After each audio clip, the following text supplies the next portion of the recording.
At 7:30 a.m. on June 6, 1944, Private Vinton W crouched behind an armored bulldozer at Omaha Beach, watching German machine gun fire shred the fifth wave. 24 years old, 2 months of bulldozer training, 0 combat experience. The German 352nd Infantry Division had fortified Exit E-1 with 17 machine gun nests, 4 anti-tank guns, and pre-registered mortar coordinates that trapped 4,000 American soldiers behind an 8-foot wall of stones. Dove had entered the Army in September 1943 at Fort Myer, Virginia. Married, no children. Before the war, he worked construction. The Army taught him to operate a Caterpillar D8 bulldozer in 3 weeks. Then they welded armor plates to the cab and told him he'd be clearing beach obstacles on D-Day. His commanding officer said the job had a survival rate below 20%. The engineers called it a suicide mission. Company C of the 37th Engineer Combat Battalion loaded onto Landing Craft Infantry No. 553 at 0400.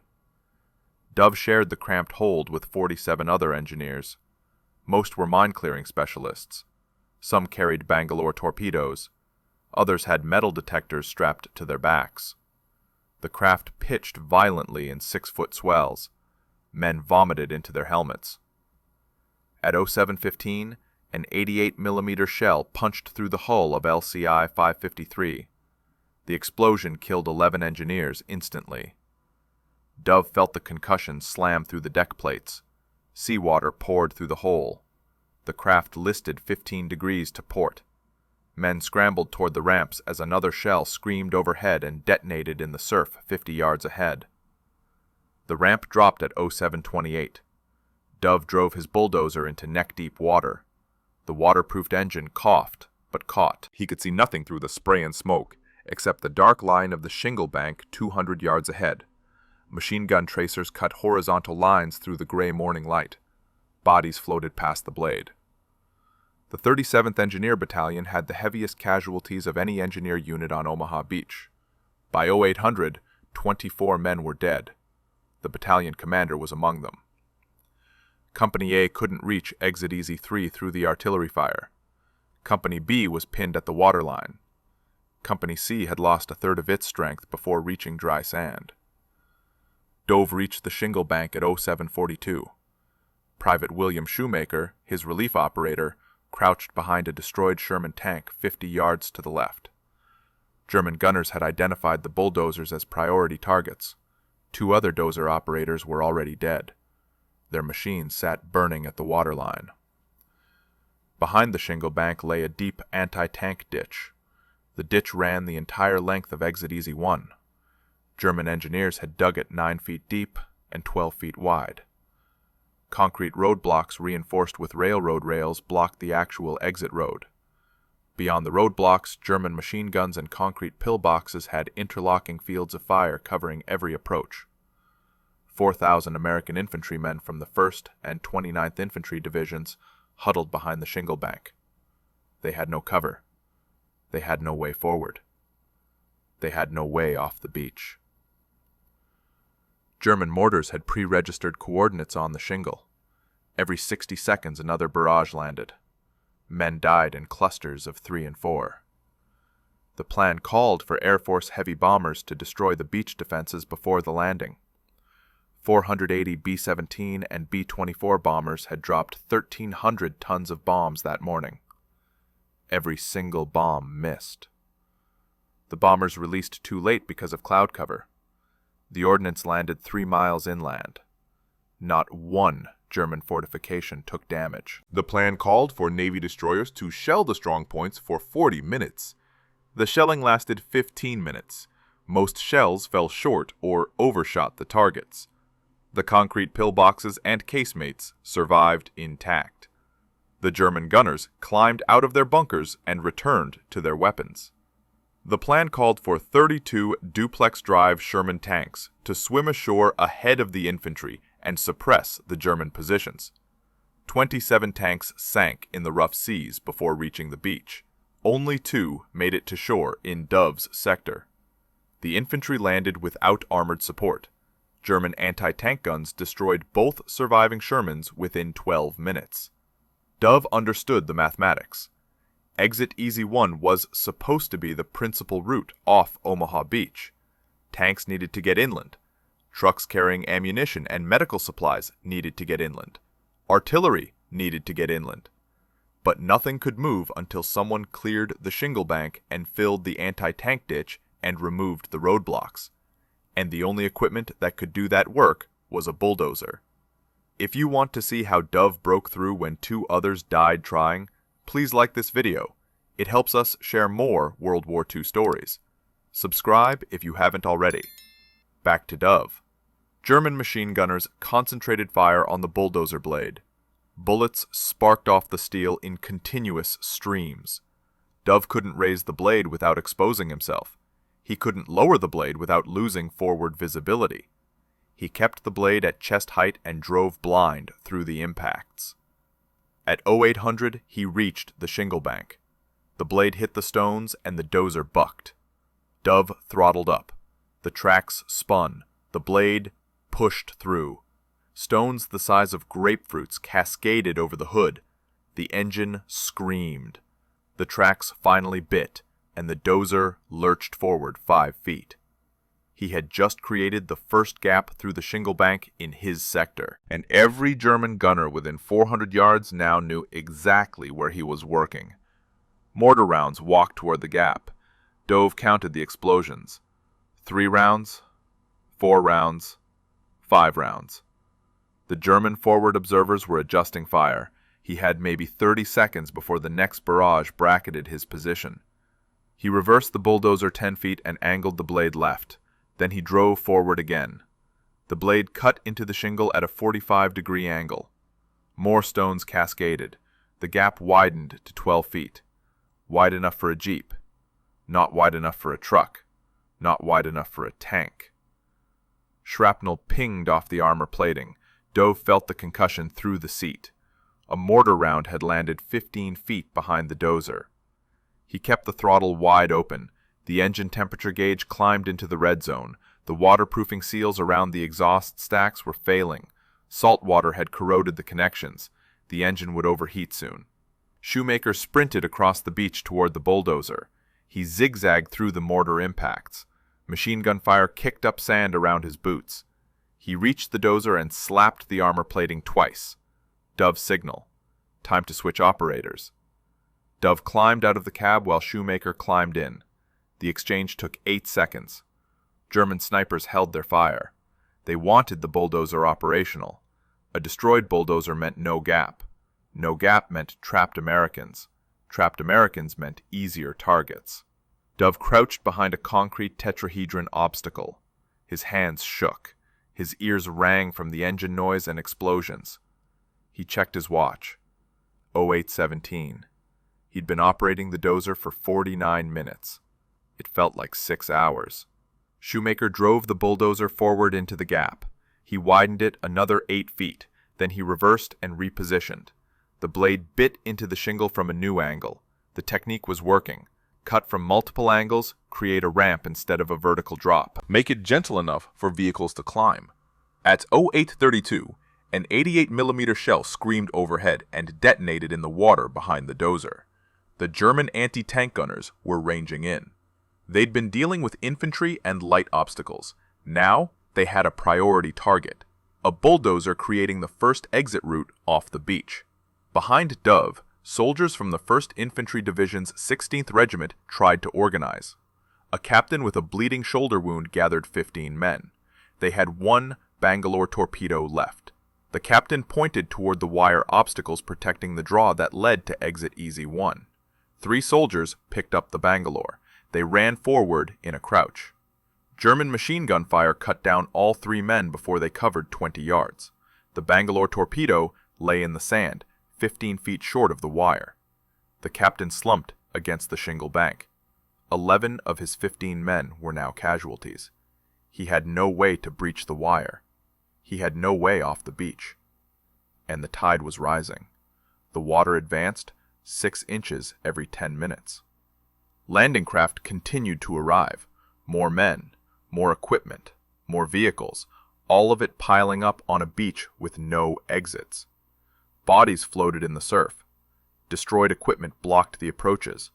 German artillery had found the range. Every incoming wave took casualties before reaching shore. Dove watched Shoemaker work. The gap through the shingle was now 30 feet wide enough for trucks, maybe wide enough for tanks if they approached at the right angle. But the anti-tank ditch still blocked everything. That ditch was the real obstacle. 9 feet deep, 12 feet wide, running the entire length of the exit road. Shoemaker drove the bulldozer toward the ditch. The front of the blade reached the edge and tilted down. Shoemaker kept pushing. The blade descended into the ditch. Then he reversed. The blade came up, loaded with sand and stones and debris. He backed up 10 feet. Then he drove forward again and dumped the load into the ditch. One blade load, maybe 3 cubic yards of fill material. The ditch needed hundreds of cubic yards, maybe thousands. This would take hours. And German gunners knew exactly what he was doing. At 08:47, a machine gun burst stitched across the bulldozer's right track. The bullets punched through the track housing. The track separated. The dozer lurched right and the engine stalled. Shoemaker tried to restart it. The starter motor cranked, but the engine didn't catch. He pumped the throttle, cranked again. Nothing. The bulldozer sat immobile, half in the ditch, half out, blocking the gap that 2 men had just spent 20 minutes creating. And German mortar forward observers had just called in fresh coordinates. Dove understood what happened next was his choice. Stay behind the obstacle and live maybe another hour until the rising tide forced everyone into the open, or run across 100 yards of open beach under machine gun and mortar fire to reach a broken bulldozer that might not restart. A bulldozer that every German gunner within 400 yards was watching. General Omar Bradley stood on the bridge of the cruiser USS Augusta 5 miles offshore. He watched the beach through binoculars. He saw the smoke. He saw the fires. He saw the destroyed landing craft. He saw thousands of men pinned behind the shingle bank with no way forward. He turned to his operations officer and said the landing at Omaha Beach was failing. He was considering pulling the entire force off the beach and redirecting them to Utah Beach or the British sectors. Bradley lowered his binoculars. Then he raised them again. On the eastern end of the beach near Exit E-1 he saw something. A gap through the shingle bank. A bulldozer. And a man running toward it through a curtain of machine gun fire. Dove ran. He kept his head down and his body low. Machine gun tracers cut lines through the air 2 feet above him. A mortar round detonated to his left. Shrapnel whined past his helmet. He didn't stop. 50 yards. 60 yards. His boots slipped in the wet sand. He stumbled, but kept moving. He reached the bulldozer at 08:53. Shoemaker sat in the cab trying the starter. The engine turned over but wouldn't fire. Dove climbed onto the track housing. Salt water had flooded the air intake. He unscrewed the wing nuts, pulled the filter. Water poured out. The engine coughed, caught, died. The waterproofing seal had failed. The fuel was contaminated. A machine gun burst walked across the blade. One round punched through the cab roof 6 inches from Shoemaker's head. He ducked, but kept cranking the starter. Dove jumped down and examined the separated track. 3 track links had sheared completely. Normally this was a 2-hour repair job. 4 men, proper tools, a maintenance tent. They had none of that. They had a broken bulldozer in an anti-tank ditch under direct fire. Behind them the situation deteriorated. The tide advanced 6 inches every 10 minutes. Landing craft carrying the 18th Infantry Regiment circled offshore. They couldn't beach. The obstacles remained. The exits stayed blocked. Men and equipment piled up between the shingle bank and rising water. At 0900, Navy destroyers moved closer to shore. USS Carmack, USS Doyle, USS McCook. They positioned parallel to the beach in water so shallow their keels scraped bottom. Then they opened fire on German fortifications with 5-inch guns at point-blank range. Concrete pillboxes cracked. Machine gun nests disintegrated. Dove used the covering fire. He grabbed a crowbar from the toolbox. He jammed it under the broken track section. Levered. The track shifted 6 inches. He repositioned. Levered again. 8 more inches. Close enough. Shoemaker tried the starter. The engine turned. Coughed. Caught. Black smoke poured from the exhaust. The governor malfunctioned. The RPM surged and dropped. But it ran. He engaged the left track. The bulldozer pivoted right. The broken track scraped and clanked, but held. He engaged both tracks. The dozer lurched forward out of the ditch. The blade rose. He had control. At 09:14, they resumed filling the anti-tank ditch. Blade load after blade load. Sand, stones, shattered concrete, sections of destroyed landing craft. The ditch was 9 feet deep. Each blade load filled maybe 6 inches. They needed 70 more loads. German artillery found them again. 105mm howitzers firing from 2 miles inland. The shells came in salvos of 3. The rounds crept closer, 100 yards behind the dozer, 80 yards, 60 yards. Dove and Shoemaker worked in 20-minute shifts. One operated, one guided. They switched without stopping. The Navy destroyers continued firing. German return fire decreased. Some machine gun nests went silent, but the artillery continued. At 09:42, a 105 shell landed 30 feet from the bulldozer. The blast wave flipped the blade up. The dozer reared back on its tracks. Shoemaker fought the controls. The tracks bit. The blade slammed down. The engine sputtered but kept running. The right hydraulic line was leaking. Red fluid pooled on the track housing.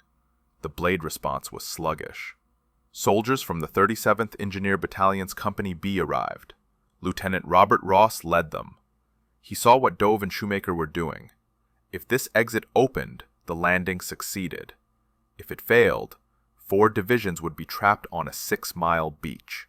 Ross organized his engineers. They blew gaps through wire obstacles. They cleared mines. They destroyed concrete roadblocks with satchel charges. German snipers targeted the engineers. 3 men fell. Ross kept pushing. At 1000 hours, the anti-tank ditch was half filled. A Sherman tank could probably cross it at the right angle. Maybe. Dove climbed back into the cab. The engine temperature was critical. The hydraulics were failing. The right track was slipping. The bulldozer was dying. He dropped the blade for another load. The hydraulic cylinder groaned. The blade descended 6 inches and stopped. He tried again. The blade shuddered and dropped another foot, then locked. The hydraulic pressure was gone. The right side cylinder had failed completely. The bulldozer was finished. They'd filled half the ditch, created a gap through the shingle, but they couldn't continue. Behind them, more engineers arrived. Company C of the 149th Engineer Combat Battalion had landed at Exit E-1 by mistake. They had 2 more bulldozers, both operational. Those dozers continued the work Dove started. At 10:32, the first Sherman tank rolled through Exit E-1 towards Saint-Laurent-sur-Mer. More tanks followed, then trucks, then jeeps, then ambulances. Exit E-1 became the principal route off Omaha Beach. By noon, 3,000 vehicles had used it. Dove sat on the broken bulldozer watching the traffic. His hands wouldn't stop shaking. Shoemaker sat beside him. Neither man spoke. They'd been under fire for 3 hours and 26 minutes. 2 other bulldozer operators were dead. Their commanding officer was dead. 24 men from their battalion were dead. An aide to General Bradley found them at 11:15. Bradley had been watching from the Augusta. He'd seen the bulldozer. He'd seen 2 men switch positions under fire. He wanted their names. The aide wrote down Private Vinton W. Dove, Private William J. Shoemaker, 37th Engineer Combat Battalion, Company C. The general was recommending both men for the Medal of Honor. The recommendation would go through division, through corps, through army, all the way to General Eisenhower. But somewhere 2 miles inland, German artillery observers were calling in new coordinates on the exit Dove had just opened. At 11:47, German artillery zeroed in on Exit E-1. The first shells landed 50 yards east of the gap. The second salvo landed 30 yards west. The third salvo hit the road. One shell detonated on a truck carrying ammunition. The explosion killed the driver and 4 soldiers. It blocked the exit for 12 minutes until engineers pushed the wreckage off the road. German gunners walked shells up and down the exit road. Every vehicle that used the gap ran a gauntlet. The Germans couldn't close the gap, but they could make using it costly. Dove and Shoemaker moved away from the disabled bulldozer. They linked up with what remained of Company C. Out of 48 engineers who had boarded LCI 553 that morning, 31 were still alive. 11 died in the initial shell hit. 6 more died on the beach. The survivors organized into work parties, clearing obstacles, marking mine lanes, dragging wounded men to aid stations. By noon, the 37th Engineer Battalion had opened all 3 exits in their sector, Easy 1, Easy 3, and a third gap between the two. Engineers from other battalions opened exits further west. The beach was no longer a trap. Vehicles could move inland. Reinforcements could arrive. The landing had succeeded, but the cost was brutal. 5th Corps reported 2,300 casualties at Omaha Beach by end of day. The 1st Infantry Division lost 1,190 men. The 29th Division lost 743. Engineer units lost 441. Many casualties occurred in the first 3 hours, before the exits opened, before men could get off the beach. Dove worked through the afternoon. He helped recover equipment from disabled landing craft. He marked mine lanes with white tape. He guided trucks through the gap at Easy 1. His hands stopped shaking around 1400. The adrenaline wore off. The exhaustion set in. He kept working. At 16:30, General Bradley came ashore.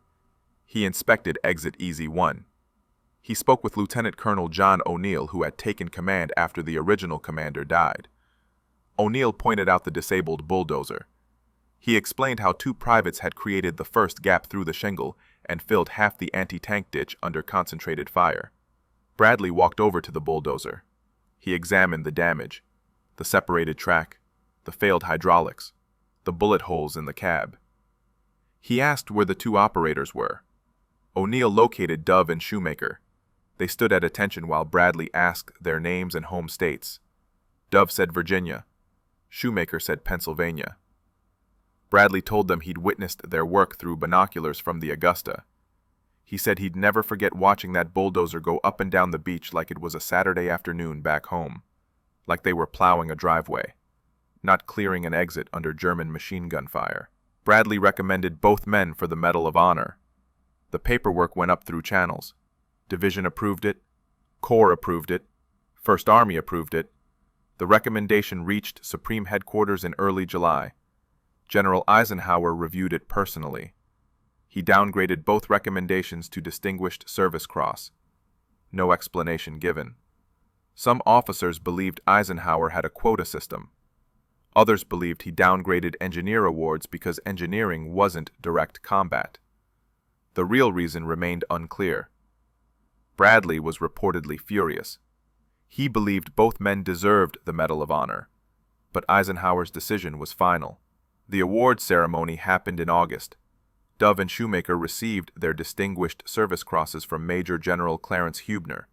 The citations praised their extraordinary heroism under fire, their initiative, their refusal to quit when the bulldozer broke down, their contribution to opening the principal exit off Omaha Beach.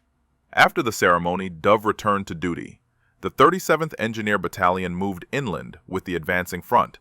They built bridges, cleared roads, removed mines, constructed airfields. Normal engineer work, the kind that didn't involve machine gun fire and anti-tank ditches. Dove was wounded twice more before the war ended, once in France in September 1944, once in Germany in February 1945. Neither wound was serious enough for evacuation. He survived the war, made it home to Virginia, married his sweetheart, had children, lived to 83. He rarely spoke about D-Day. His son said his father's standard response was always the same. He wasn't a hero. The heroes were still on the beach. He just did what he was told. He was lucky he made it across. But the citation said something different. It said, Private Vinton W. Dove displayed extraordinary heroism while engaged in action against an enemy, that his actions were instrumental in opening Exit E-1, that his contribution to the Omaha Beach landing was immeasurable. The Distinguished Service Cross hangs in the Engineer Museum at Fort Leonard Wood. Beside it is Dove's uniform, the same uniform he wore on June 6, 1944. Salt stains on the jacket, wear on the fabric, tarnish on the metal.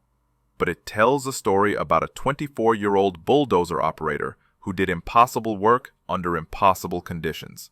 General Bradley was right. Dove worked that bulldozer like it was Saturday afternoon, like bombs weren't exploding, like machine guns weren't firing, like the entire invasion wasn't balanced on whether he could push through 8 feet of shingle and fill a 9-foot ditch while German gunners concentrated every weapon on his position. What made Dove different? Why did he succeed when others failed? Was it training? Personality? Luck? No one had an answer. But engineers later calculated something interesting. The German strongpoint covering Exit E-1 fired over 20,000 rounds during the landing. Perfect fields of fire, perfect visibility. Yet, 2 men operating a bulldozer in the open survived 3 hours. The statistical probability said both men should have died within 20 minutes. They didn't. And every German bullet fired at that bulldozer somehow missed. The 37th Engineer Battalion stayed at Omaha Beach for 3 more days. They continued clearing obstacles, expanding exits, building roads from the beach to the plateau. By June 9th, over 50,000 vehicles had moved through the exits they'd opened. By June 13th, the entire 5th Corps supply operation ran through those gaps. Exit E-1 handled the heaviest traffic. Sherman tanks from the 2nd Armored Division, tank destroyers, artillery, supply trucks, medical vehicles evacuating wounded. The flow never stopped, 24 hours a day under intermittent German artillery fire. Engineers widened the gap through the shingle to 80 feet. They reinforced the fill in the anti-tank ditch with steel matting. They graded the approach road and laid pierced steel planking to prevent vehicles from bogging down. The exit Dove and Shoemaker opened evolved into a major supply route. German artillery observers never stopped trying to close it. They fired from positions near Saint-Laurent-sur-Mer, 105mm howitzers, 155mm guns, even 2 10mm railway guns positioned 12 miles away. The shells came at irregular intervals, sometimes 3 salvos in 10 minutes, sometimes nothing for 2 hours. The engineers learned to recognize the pattern, listen for the distant boom, count to 17, take cover. The shells arrived with clockwork precision, 17 seconds from firing to impact. Experienced men developed an instinct for survival. Dove left Omaha Beach on June 10th. The battalion moved inland to support the advance toward Caumont. Their mission was clearing roads. The Germans had blocked every intersection with felled trees, destroyed bridges, cratered roads, mined verges. The engineers worked ahead of the infantry, clearing paths, marking safe routes. The work was dangerous but different from D-Day. On the beach, everything happened in compressed time, 3 hours of maximum intensity. Inland, the danger was more diffuse, spread across weeks and months. A mine here, a sniper there, artillery fire without warning. Men died slowly instead of all at once. Dove was wounded on September 14th near Nancy. A German mortar barrage caught his squad while clearing a road junction. Shrapnel hit his left leg and right shoulder. Neither wound was severe. The medics bandaged him. He refused evacuation, stayed with his unit. Limped for 2 weeks until the leg healed. The second wound came on February 9, 1945, near Prüm, Germany. Another mortar attack. Shrapnel hit his back. 3 small fragments lodged near his spine, too dangerous to remove surgically. The doctors left them in place. Dove carried those fragments for the rest of his life. They set off metal detectors at airports in later years. He earned a Purple Heart with oak leaf cluster. 2 separate wounds. Some men collected 3 or 4 Purple Hearts. Dove never mentioned his. When asked about medals, he said the Distinguished Service Cross was enough. He didn't need recognition for getting hit by shrapnel. The war in Europe ended on May 8, 1945. The 37th Engineer Battalion was near Pilsen, Czechoslovakia. They'd advanced over 700 miles from Omaha Beach, through France, Luxembourg, Belgium, Germany, Czechoslovakia, building bridges, clearing roads, supporting the infantry advance. Dove had enough points to go home. The Army used a point system for demobilization: combat time, time overseas, decorations, wounds. He qualified for immediate discharge, but paperwork took 3 months. He stayed in Europe until August, helping with occupation duties. He sailed from Le Havre on August 23rd. The transport ship took 14 days to reach New York. The ship docked at Staten Island on September 6th, exactly 15 months after D-Day. Dove processed through Camp Kilmer, New Jersey, received his discharge papers, took a train to Virginia. His wife met him at the station. They'd been married 2 years, spent 6 months together before he shipped overseas. She'd written him 212 letters during the war. He'd written back 97 times. The war was over. No more letters needed. They moved to a small town outside Richmond. Dove went back to construction work, operating heavy equipment. Bulldozers mostly. He was good at it, steady, reliable. He worked for the same company for 38 years, retired in 1983. Lived quietly, raised 3 children. He never joined veterans organizations, never attended reunions, never marched in parades. His son said he kept the Distinguished Service Cross in a drawer, never displayed it. When people asked about the war, he changed the subject, said it was a long time ago, said other men did more.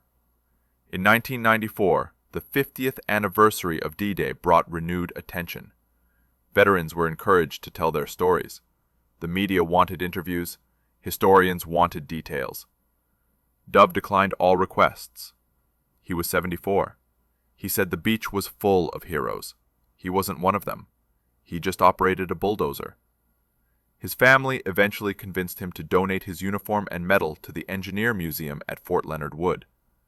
The ceremony happened in September 2003.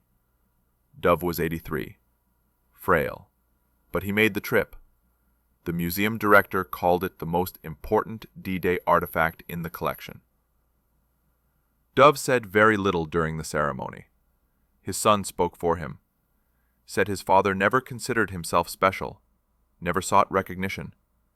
He was just a soldier who did his job under difficult circumstances. But the museum director said Dove's actions on June 6th were the difference between success and failure at Omaha Beach, that without that gap through the shingle, the entire landing might have collapsed, that Bradley was considering evacuation, that the exit Dove opened changed everything. Dove died 3 months later. December 19th, 2003. Heart failure. Age 83. He was buried outside Richmond. Full military honors, flag-draped coffin, 3-volley salute.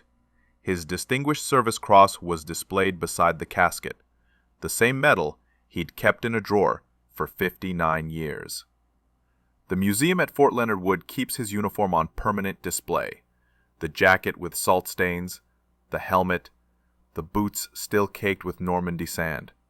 The Distinguished Service Cross in a glass case. A placard explains what happened on June 6, 1944. Omaha Beach, Exit E-1, 3 hours under fire.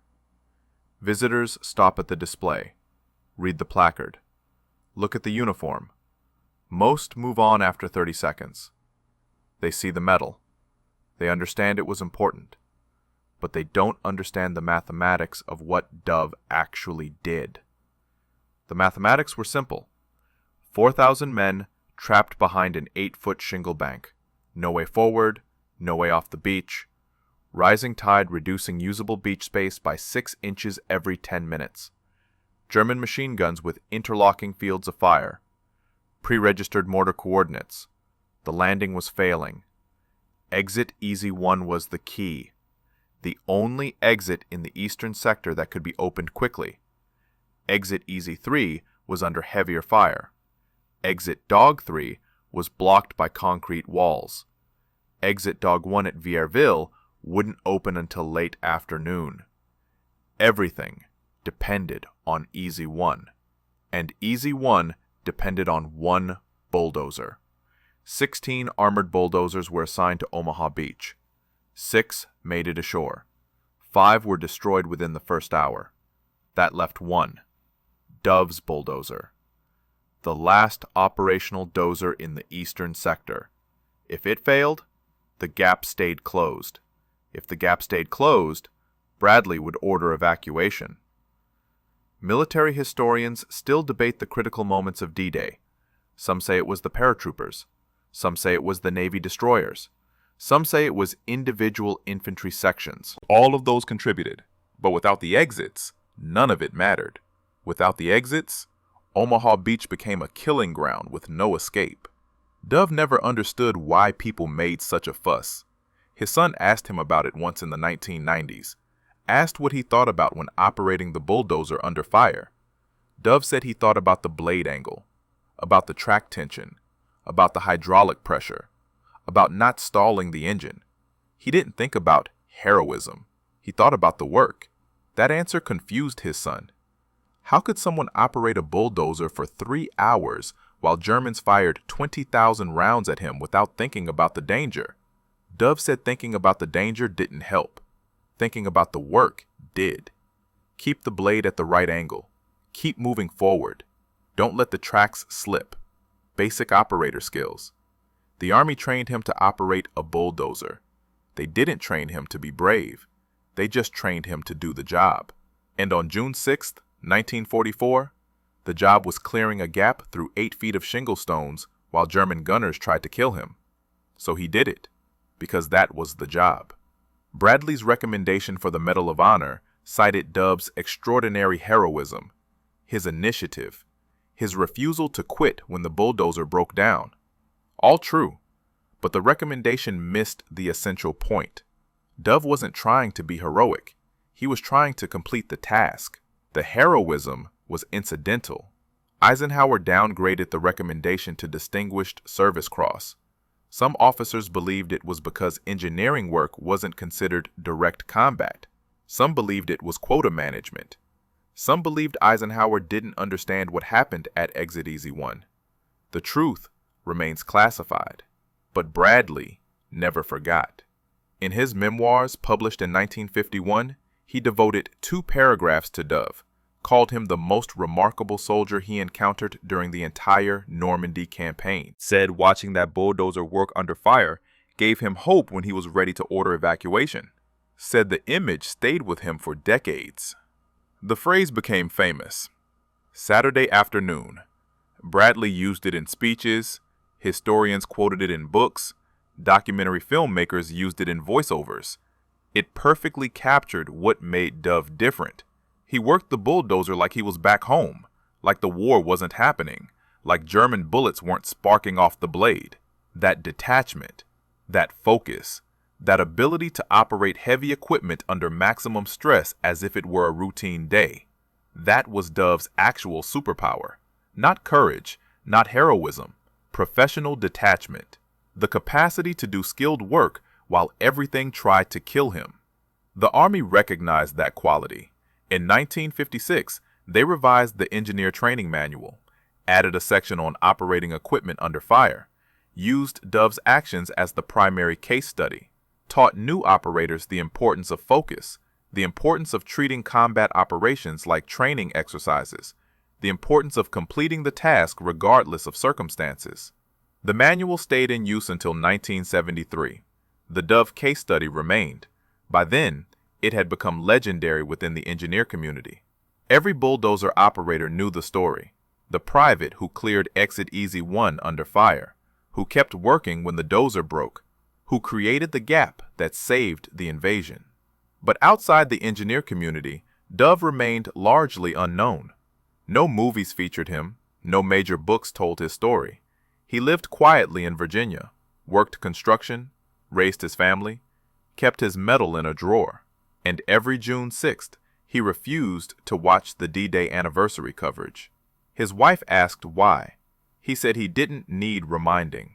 He remembered every detail: the sound of the engine, the smell of salt water and diesel, the sight of men dying on the beach. What he tried not to remember was the fact that 24 men from his battalion died that day. His commanding officer, 11 men from his landing craft, 12 more on the beach. He survived. They didn't. No amount of medals changed that equation, and some nights he still wondered why German bullets missed him when they hit everyone else. The statistical analysis came decades later. In 1987, a military researcher at the Army War College conducted a study on D-Day survival rates. He examined casualty data, equipment losses, time under fire, exposure to different weapon systems. The goal was understanding why some soldiers survived when others didn't. The data on bulldozer operators at Omaha Beach produced anomalous results. 6 bulldozers reached the beach. 5 operators died within 90 minutes. Average time of death, 37 minutes after landing. Average rounds fired at each position, 8,000 to 12,000. The 6th operator, Dove, survived 3 hours and 26 minutes. Estimated rounds fired at his position, over 20,000. Statistical probability of survival, 0.003%. The researcher checked the data multiple times. The numbers didn't make sense. Dove's exposure time was 4 times longer than the average. The volume of fire directed at his position was nearly double, yet he survived when everyone else died. The researcher labeled it a statistical outlier, an anomaly that defied mathematical modeling, the kind of result that suggests either measurement error or divine intervention. But the data was correct. German after-action reports confirmed it. The strongpoint defending Exit E-1 reported firing 23,000 rounds of machine gun ammunition on June 6th. They'd had clear line of sight to the bulldozer for the entire engagement. They'd concentrated fire, adjusted for range and wind, used tracer rounds to walk bullets onto target, standard procedure for engaging armored vehicles. Yet somehow both operators survived. Dove took no wounds during the beach operation. Shoemaker took superficial shrapnel damage to his left hand. Neither injury was combat effective. Both men continued working. The bulldozer took extensive damage, separated track, failed hydraulics, bullet holes throughout the cab. But the men inside remained functional. The researcher interviewed Dove in 1988, asked about his survival, asked if he'd taken cover frequently, asked about his tactical decisions. Dove said he didn't remember taking cover at all. He remembered working the controls, switching positions with Shoemaker, repairing the track. But he didn't remember ducking, didn't remember hiding, didn't remember feeling afraid until after the work was done. The researcher pushed harder, asked about near misses, asked about bullets hitting close to his position. Dove said he heard bullets constantly, heard them ping off the blade, heard them punch through the cab, but he couldn't recall any that came close to hitting him personally. He was either behind armor or moving between positions. The timing just worked out. The researcher concluded his study with an unusual statement. He wrote that Dove's survival couldn't be explained by tactical skill, couldn't be explained by random chance, couldn't be explained by enemy marksmanship failure. The German gunners were experienced. The weapons were functioning properly. The range was optimal. Something else had intervened, something outside the normal parameters of combat analysis. The study was filed in the War College archives. It remained there for decades. Few people read it, fewer cited it, but it established one fact that nobody could dispute. What happened at Exit E-1 on June 6, 1944, defied mathematical probability, defied tactical analysis, defied reasonable explanation. Dove never read the study, never knew it existed. He'd moved on decades earlier. The war was over. The beach was 60 years in the past. He had grandchildren. He had a garden. He had a routine. Monday grocery shopping, Wednesday church service, Friday dinner with family. The beach belonged to history. He belonged to the present. But the beach never let him go completely. Every June 6th, the phone rang. Reporters wanting interviews, historians wanting details, documentary producers wanting appearances. He declined politely, said he had nothing new to add. said other men were more interesting, said he preferred privacy. Most accepted his refusal. Some persisted. He stopped answering the phone on June 6th. His grandchildren asked about the war once. The youngest was 7. She'd learned about D-Day in school, asked if Grandpa had been there. Dove said yes. She asked what he did. He said he drove a bulldozer. She asked if it was scary. He said parts of it were. She asked if he was a hero. He said no. The real heroes didn't come home. That answer bothered his daughter. She pulled him aside later, said he was teaching the grandchildren false modesty, said he earned the Distinguished Service Cross, said General Bradley called him remarkable, said he should be proud. Dove said pride wasn't the issue. Truth was the issue. 24 men from his battalion died. He didn't. That wasn't heroism. That was luck. His daughter didn't argue. She'd heard the same response her entire life. Her father refused to accept credit, refused to acknowledge his contribution, refused to see himself as anything special. She'd stopped trying to change his mind years earlier. Some battles weren't worth fighting. But privately, she wondered if her father's modesty was actually guilt. Survivor's guilt. The kind that haunts men who lived when their friends died. The kind that makes them minimize their own actions. The kind that makes them redirect praise toward the dead. The kind that never heals completely. Dove never discussed that possibility. Never talked about the men who died. Never mentioned names. Never told stories. When pressed, he'd say the past was past. The dead were gone. Talking didn't bring them back. Better to focus on the living. Better to focus on the present. Better to let the beach stay in 1944 where it belonged. But sometimes, late at night, his wife would find him sitting in the dark, staring at nothing. When she asked what he was thinking about, he'd say, "Nothing important." She knew better. She knew where his mind went. Back to the beach. Back to the shingle bank. Back to the bulldozer. Back to the question he'd never answered satisfactorily. Why did the bullets miss him when they hit everyone else? The question never had a good answer. Chaplains said divine providence. Officers said tactical luck. Fellow soldiers said fate. Dove said he didn't know. He'd operated a bulldozer under fire for 3 hours. The German gunners had excellent training. They'd had clear shots.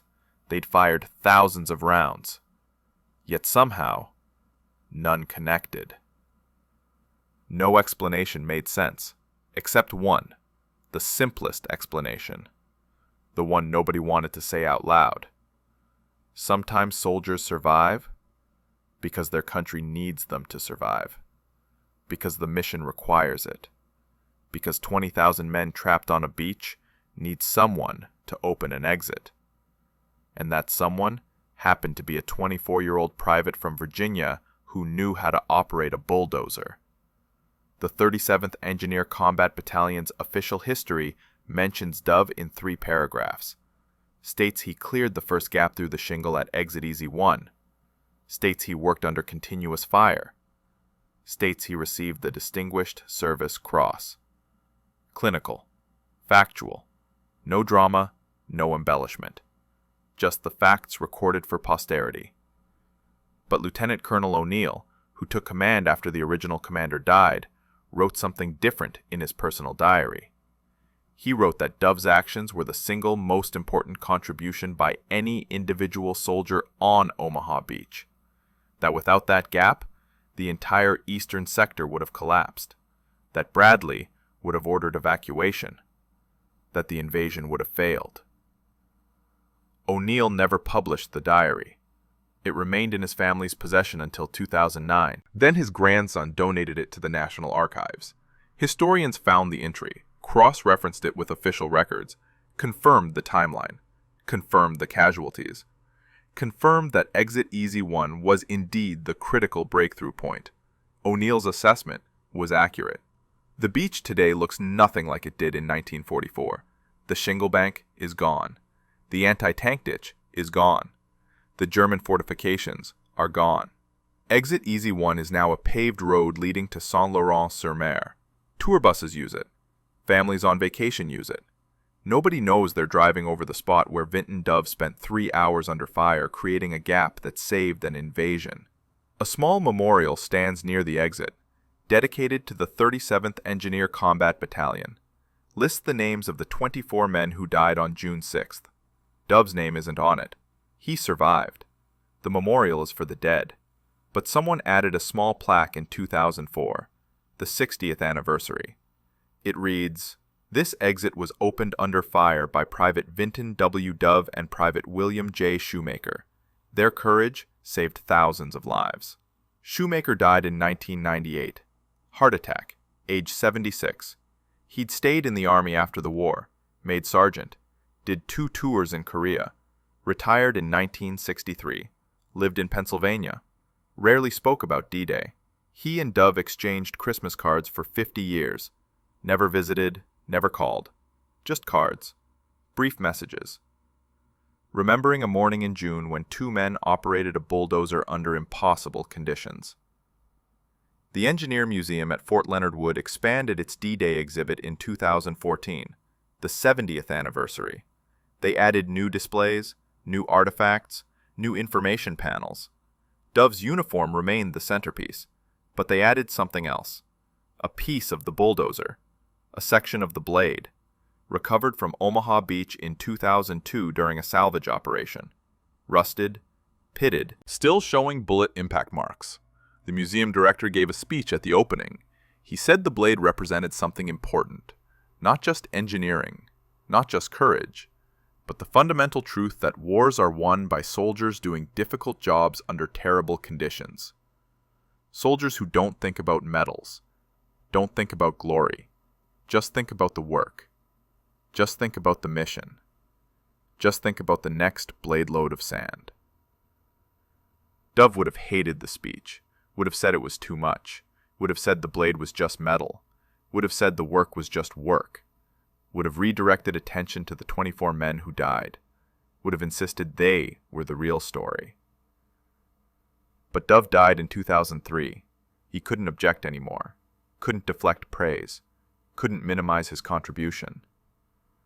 The museum told the story without his interference, told it accurately, told it completely. Told visitors about the private from Virginia who operated a bulldozer under fire while German gunners fired 20,000 rounds at his position and somehow every single bullet missed. If this story moved you the way it moved us, do me a favor, hit that like button. Every single like tells YouTube to show this story to more people. Hit subscribe and turn on notifications. We're rescuing forgotten stories from dusty archives every single day. Stories about engineers and pilots and soldiers who saved lives with bulldozers and courage and determination. Real people. Real heroism. Drop a comment right now and tell us where you're watching from. Are you watching from the United States? United Kingdom? Canada? Australia? Our community stretches across the entire world. You're not just a viewer. You're part of keeping these memories alive. Tell us your location. Tell us if someone in your family served. Just let us know you're here. Thank you for watching. And thank you for making sure Vinton W doesn't disappear into silence. These men deserve to be remembered, and you're helping make that happen.